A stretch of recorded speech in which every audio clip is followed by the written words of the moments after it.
നമസ്കാരം. എല്ലാവർക്കും ഈശ്വരാനുഗ്രഹം കിട്ടട്ടെ എന്ന് പ്രാർത്ഥിച്ചുകൊണ്ട് എല്ലാവരെയും ഞാൻ ഈ വീഡിയോയിലേക്ക് സ്വാഗതം ചെയ്യുന്നു. ഞാനിന്ന് പറയുന്ന വിഷയം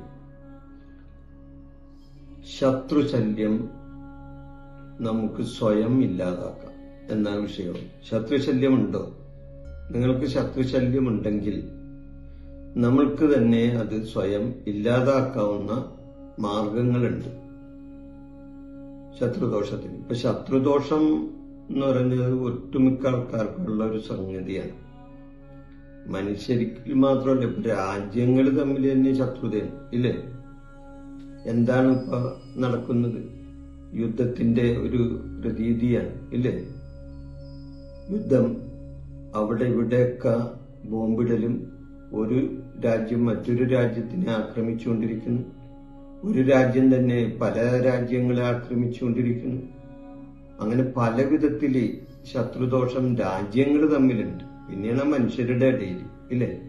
അപ്പൊ മനുഷ്യരുടെ ഇടയിലും ശത്രുദോഷമുണ്ട്. ചേട്ടനനിയന്മാര് തമ്മിൽ, അച്ഛനമ്മമാര് തമ്മിൽ, അച്ഛനും മക്കളും തമ്മിൽ, സഹോദരന്മാര് തമ്മിൽ, പിന്നെ അതുകൂടാതെ അയൽവക്കക്കാര് തമ്മിൽ, ജോലി സ്ഥലത്ത് ശത്രുദോഷം, അല്ലെങ്കിൽ സ്വന്തക്കാര് തമ്മിൽ, അയൽവാസികൾ തമ്മിൽ, സ്നേഹിതന്മാര് തമ്മിൽ, ഇങ്ങനെ ശത്രുദോഷം എന്ന് പറഞ്ഞ ഒത്തിരി ആൾക്കാരുണ്ട്.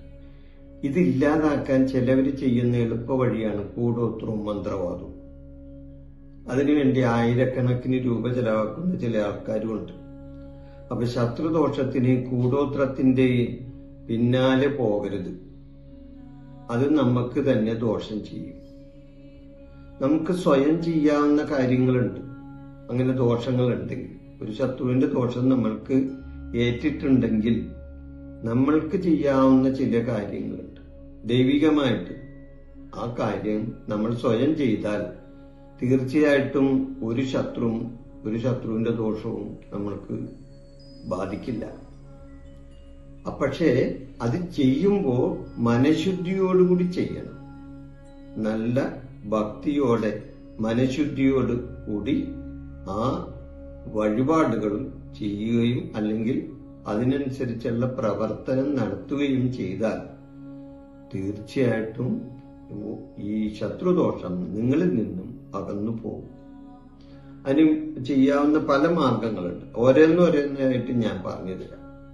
അപ്പൊ നിങ്ങൾ എന്റെ ചാനൽ ഇതുവരെയും സബ്സ്ക്രൈബ് ചെയ്തിട്ടില്ല എങ്കിൽ ഇതൊന്ന് സബ്സ്ക്രൈബ് ചെയ്യണമെന്ന് നിങ്ങളോട് ഈ സന്ദർഭത്തിൽ ഞാൻ പറയുകയാണ്. അപ്പോ ഈ ശത്രുദോഷം മാറാൻ സുദർശന പുഷ്പാഞ്ജലി കൃഷ്ണനോ വിഷ്ണുവിനോ ചെയ്യാം. ശത്രുദോഷം മാറാനായിട്ട് വിഷ്ണുവിനോ കൃഷ്ണനോ സുദർശന പുഷ്പാഞ്ജലി നടത്തുന്നത് വളരെ നല്ലതാണ്. ആയുരാരോഗ്യ സൗഭാഗ്യത്തിനും സുദർശന പുഷ്പാഞ്ജലി നല്ലതാണ്. ശത്രുദോഷം മാറുന്നതിനും സുദർശന പുഷ്പാഞ്ജലി നല്ലതാണ്. അതുകൂടാതെ സന്ധ്യാസമയത്ത് നമ്മ വീട്ടിൽ വിളക്ക് വെച്ച് പ്രാർത്ഥിക്കുമ്പോ ലളിത സഹസ്രനാമം ചൊല്ലുന്നത് വളരെ ഉത്തമമാണ്. ലളിത സഹസ്രനാമം ചൊല്ലുക, ദേവിയുടെ സ്തുതികള്, ദേവിയുടെ നാമങ്ങള് സഹസ്രനാമത്തിൽ കൂടി നമ്മൾ ചൊല്ലുമ്പോൾ ആ ചൊല്ലുന്നത് എത്രയോ ഉച്ചത്തിലാണോ ചൊല്ലുന്നത്, ആ ശബ്ദം കേൾക്കുന്ന ഇവിടം വരെ ഒരു ശത്രുക്കളും അടുക്കില്ല എന്നാണ് പറയുന്നത്, അല്ലേ?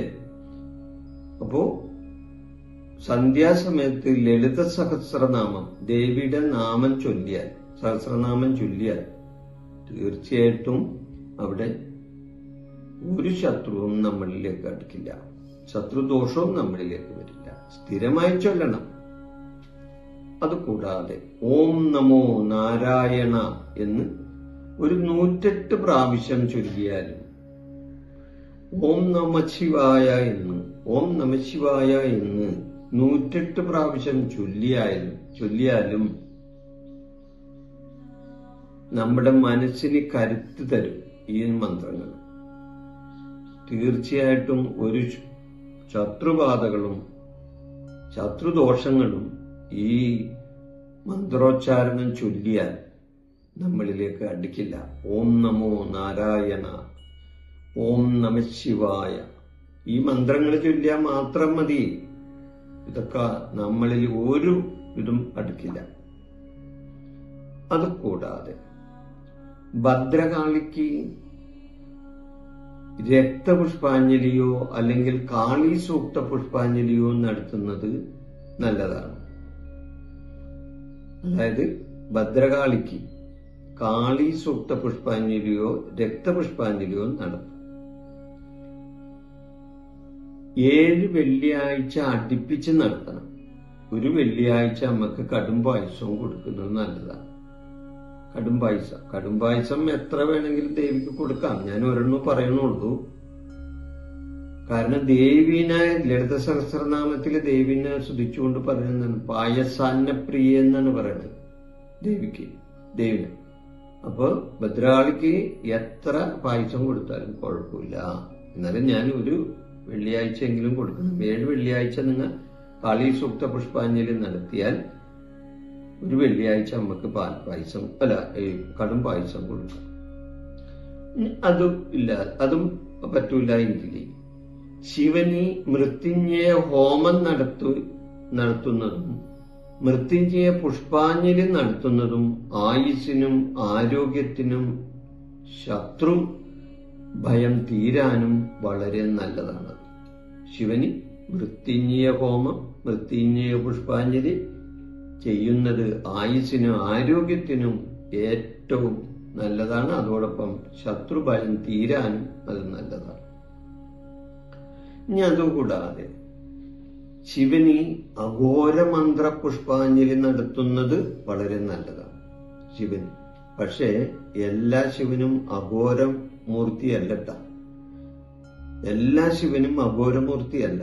അപ്പൊ അതുകൊണ്ട് അഘോരഭാവത്തിലുള്ള ശിവനെ ആയിരിക്കണം അഘോരമന്ത്ര പുഷ്പാഞ്ജലി നടത്തുക. അതും കടുത്ത നല്ല ശത്രുദോഷം ഉണ്ടെങ്കിൽ മാത്രം ചെയ്യാൻ പാടുള്ളൂ. അല്ലെങ്കിൽ ചെയ്യരുത്. നമുക്കിപ്പോ എന്തെങ്കിലും ഒരു സംശയത്തിന്റെ പുറത്ത് കൊണ്ടുവന്ന് ഒരാൾക്ക് ഈ അഘോരമന്ത്ര പുഷ്പാഞ്ജലി നടത്തുന്നത് ശരിയല്ല. കടുത്ത ശത്രുദോഷം ഉണ്ടെങ്കിൽ മാത്രമോ ശിവനെ അഘോരമന്ത്ര പുഷ്പാഞ്ജലി നടത്തി പ്രാർത്ഥിക്കാൻ പാടുള്ളൂ. ഭയം മാറാനും ശത്രുദോഷം മാറാനും. അപ്പൊ അഘോരം ശിവൻ ആരാണ്? ഏറ്റുമാനൂരപ്പൻ അഘോരമൂർത്തിയാണ്. ഏറ്റുമാനൂരപ്പന് ഈ അഘോരമന്ത്ര പുഷ്പാഞ്ജലി നടത്തി പ്രാർത്ഥിക്കുന്നത് കടുത്ത ശത്രുദോഷം മാറാനായിട്ട് വളരെ നല്ലതാണ്. അല്ലെങ്കിൽ നാട്ടിൽ എവിടെയെങ്കിലുമൊക്കെ അഘോരഭാവത്തിലിരിക്കുന്ന ശിവനുണ്ടാവും. അപ്പൊ അവിടെ ചെയ്യാം, കുഴപ്പമില്ല. പിന്നെ പാൽപായസം ഒരു ഞായറാഴ്ച ശിവന് പാൽപായസം നിവേദിക്കുന്നതും വളരെ നല്ലതാണ്. ഈ അഘോരമന്ത്രം ജപിച്ച് ഭസ്മം വാങ്ങി തൊടുന്നതും വളരെ നല്ലതാണ്.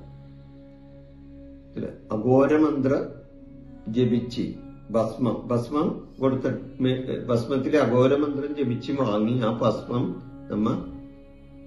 തൊടുന്നത് വളരെ ശത്രുദോഷം മാറുന്നതിനും ശത്രു നമ്മളിൽ നിന്ന് അകന്നു പോകുന്നതിനും വളരെ നല്ലതാണ്. അപ്പൊ അതുകൊണ്ട് ഒരു കൂടോത്രവും ഒരു മന്ത്രവാദവും ചെയ്യണ്ട. അതിനായി നിങ്ങൾ 1 രൂപ പോലും ചെലവാക്കണ്ട. ദൈവികമായ ദൈവത്തിങ്കൽ ചെയ്യാനുള്ള ഈ വഴിപാടുകൾ നിങ്ങളൊന്ന് ചെയ്തു നോക്ക്. ഇത് മുഴുവനും ചെയ്യണമെന്നല്ല ഞാൻ പറയണത്. നിങ്ങൾക്കിതിൽ ചെയ്യാൻ പറ്റാവുന്ന, ഞാനീ ചെയ്യാവുന്ന ഏതെങ്കിലും 2-3 വഴിപാടുകൾ നടത്തിയാൽ തീർച്ചയായിട്ടും ശത്രു നിങ്ങളിൽ നിന്ന് അകന്നു പോകും. ഒരു സംശയമില്ല. എന്റെ ഈ ജ്യോതിഷ പ്രോഗ്രാം നിങ്ങൾക്ക് ഇഷ്ടപ്പെട്ടാൽ ഇത് സബ്സ്ക്രൈബ് ചെയ്യാനും ലൈക്ക് ചെയ്യാനും ബെൽ ബട്ടൺ അമർത്താനും മറക്കരുത്.